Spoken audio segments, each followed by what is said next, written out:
A 1,000-foot wall of rolling soot engulfed the Oklahoma farmhouse in total silence. A terrified farm girl watched as 300 million tons of topsoil. Yet the tranquil spring Sabbath morning gave no hint of the approaching atmospheric nightmare. Friction inside the churning black clouds created enough static electricity to ignite wire fences with ghostly blue sparks that danced in the darkness. This is the story of one girl's resilience while she fought to survive the environmental apocalypse history remembers as Black Sunday. Young Lois G. Nelson stood paralyzed on her family's farmhouse porch as the northern horizon simply disappeared. This was no ordinary thunderstorm. It was a 60-mile-per-hour wall of pulverized prairie, a black blizzard that turned a bright April noon as the wall of dirt collided with her home. The sun vanished completely, leaving the air thick with the suffocating metallic taste of ancient silt. Lois, like thousands of other children across the panhandles of Oklahoma and Texas, was ushered into a world where the floorboards groaned under the weight of accumulated grit, and the sky stayed dark for hours. Visibility dropped to less than 1 foot as the storm front hit, forcing families to use clotheslines to find their way from back doors to the safety of barns to avoid suffocating in the open air. Families huddled together in the stifling heat of their small homes, breathing through damp handkerchiefs to filter out the fine silica that threatened to turn their lungs into stone, a condition the locals had begun to call the brown plague. This single event served as the violent peak of the dirty 30s, a decade-long struggle where the sky itself became a predatory enemy. For the people of the plains, the events of Black Sunday weren't just a weather report. They were a visceral physical reckoning, a moment when the very earth they had tilled for generations rose up to swallow the sun. The sheer mass of the storm was staggering, carrying enough dust to coat the desks of congressmen in Washington, D.C., and darken the decks of ships hundreds of miles out in the Atlantic Ocean. In that moment of absolute darkness, many, including young Lois, feared that the world was finally. To understand how the sun could be swallowed by the earth, we must first look back to a time when the southern plains were an endless shimmering ocean of emerald and gold. For millennia, this vast landscape was held together by the native buffalo grass, a resilient species with deep, tangled root systems that reached down 5 feet into the soil, anchoring the plains against the relentless prairie winds and periodic droughts. It was a perfect, self-sustaining ecosystem, but it was one that humans were about. Between 1914 and 1918, a distant thunder from the battlefields of Europe changed the fate of the American heartland forever. As World War I raged, the cry went out that wheat will win the war, and the global demand for grain sent prices skyrocketing to over $2 a bushel, a king's ransom at the time. This ushered in the era of the Great Plow-Up, a period of aggressive, unchecked expansion where farmers, lured by the promise of easy wealth, began to systematically strip away the protective sod that had guarded the earth for centuries. The arrival of the gasoline-powered tractor turned what had been a slow, horse-drawn labor into an industrial-scale assault on the environment. These new sod busters could tear through more land in a single afternoon than a team of horses could manage in an entire week, leading to the destruction of the deep roots that kept the soil from taking flight. The boom attracted suitcase farmers, wealthy speculators and investors from the cities who saw the plains not as a home, but as a factory floor. They plowed the land, planted their wheat, and returned to their urban lives, leaving the pulverized topsoil at the mercy of the elements. By the time the stock market crashed in 1929 and wheat prices plummeted, over 100 million acres of the Great Plains had been stripped of their natural defenses. When the natural La Niña cycle shifted the jet stream and the rains stopped in 1931, the once fertile earth was reduced to a fine, lifeless powder. There was no longer any grass to catch the wind and no roots to hold the ground. What started as an agricultural gold rush was about to become a suffocating nightmare. Inside the dim, grit-choked parlors of the Great Plains, survival became a relentless domestic siege. For women like Anne Marie Lowe in southeastern North Dakota, the daily routine was defined by a feudal architecture of defense. They used gummed paper, known then as masking tape, to seal every window casing and door frame. Yet the fine silt, pulverized native soil, bed sheets were soaked in water and hung over windows to trap the dust, only for families to wake and find the fabric turned into heavy brown mud. Even the simplest act of nourishment became a race against the elements. Food had to be consumed the moment it hit the table, as if in a frantic competition with the wind, or it would be seasoned with a layer of fine, gray sand that crunched painfully between the teeth. This was far more than a domestic nuisance. It was a biological threat that doctors termed the brown plague, or dust pneumonia. The high concentration of sharp silica in the air tore at human lungs with every breath, and by 1935, the death rate in Kansas from this respiratory crisis jumped to a staggering 103 per 100,000 residents, claiming the lives of the very young and the very old. But the most shocking part of this story hasn't even begun.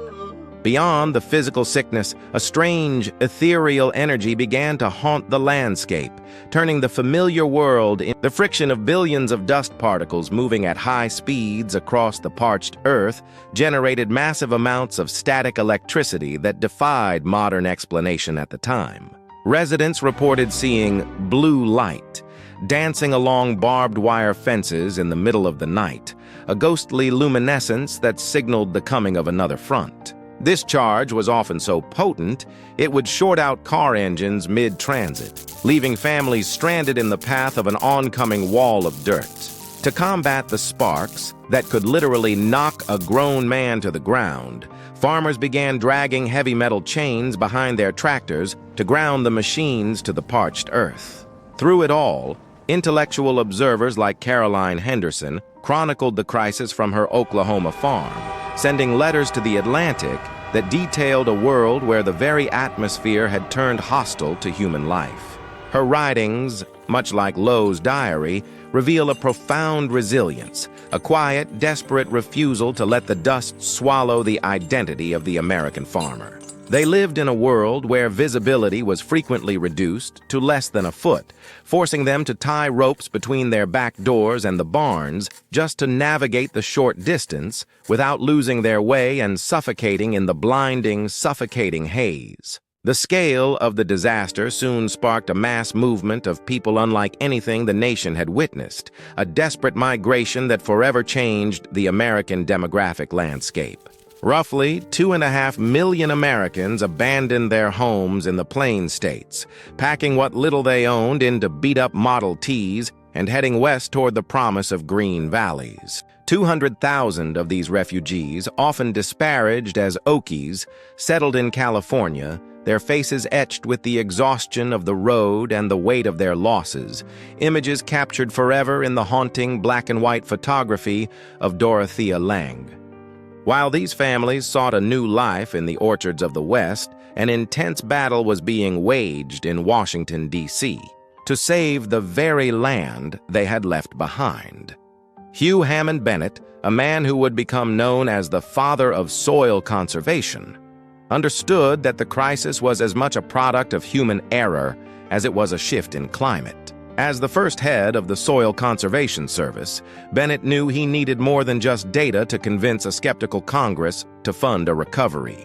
In a stroke of miraculous or perhaps tragic timing during a 1935 hearing, Bennett pointed toward the windows as a thick haze of Midwestern dust carried thousands of miles from the epicenter. He told the gathered lawmakers that they were looking at the very soil of the Great Plains, dying before their eyes, physically transported to their doorstep. This singular event spurred the passage of the Soil Conservation Act, marking a radical shift in American agriculture.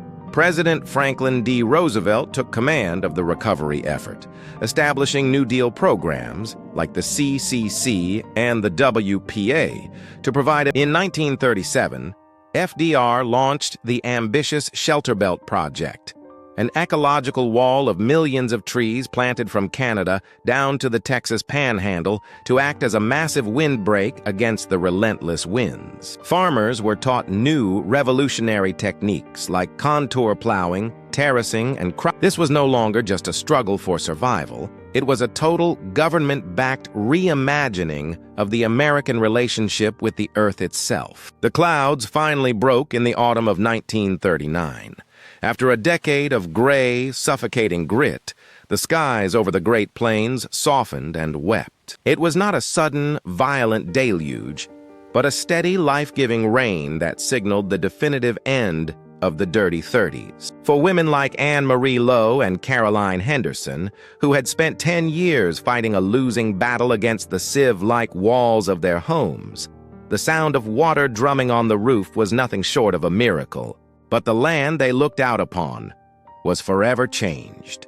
The 100 million acres impacted by the storms were no longer the wild, tall-grass prairies of the 19th century, nor were they the speculative wheat fields of the Great Plow-Up. They were a scar on the American map, a lesson bought with the lives of the elderly and children who had succumbed to the brown plague of dust pneumonia. The government, led by the father of soil conservation, Hugh Hammond Bennett, realized that the American earth could no longer be treated as an inexhaustible resource for suitcase farmers and wartime speculators. The Soil Conservation Service, born in the darkest hours of the crisis, became a permanent fixture of the USDA, later evolving into the Natural Resources Conservation Service. Farmers were no longer encouraged to simply bust the sod. Instead, they were taught the quiet, rhythmic arts of contour, plowing, terracing, and crop rotation. To ensure the survival of the heartland, the most devastated and pulverized tracts of land were purchased by the federal government and converted into national grasslands. These protected areas were returned to the native buffalo grass, ensuring their deep ancient root systems would anchor the soil against the inevitable return of the La Niña drought cycles. The human cost, however, lingered far longer than the dust lanes. Those who spent their childhoods breathing the silica-laden air of the 1930s carried the physical weight of the storm in their lungs for the rest of their lives, as medical studies later revealed permanent pulmonary damage in the survivors. Culturally, the era birthed a new American archetype of quiet, iron-willed resilience. It was immortalized in the haunting lyrics of Woody Guthrie's Dust Bowl ballads and the desperate, dusty journey of the Joad family in John Steinbeck's The Grapes of Wrath. These stories reminded a nation that the relationship between man and the soil is a fragile pact, one that can be broken by greed, but mended by hard-won wisdom. Today, as we look across those greening horizons and the shelter belts of trees planted by the hands of the CCC, we see the legacy of those who stayed, those who fought, and the young girls who watched the world turn black and refused to let go. History has more secrets to reveal. Subscribe and share this with someone who loves history.